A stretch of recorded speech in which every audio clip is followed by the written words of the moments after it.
ঢাক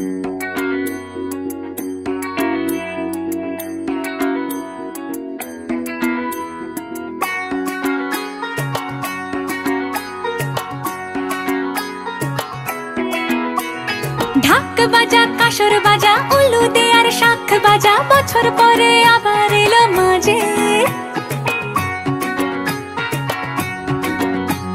পুজো পুজো গন্ধ নিয়ে নতুন গানের ছন্দ নিয়ে শারদিয়া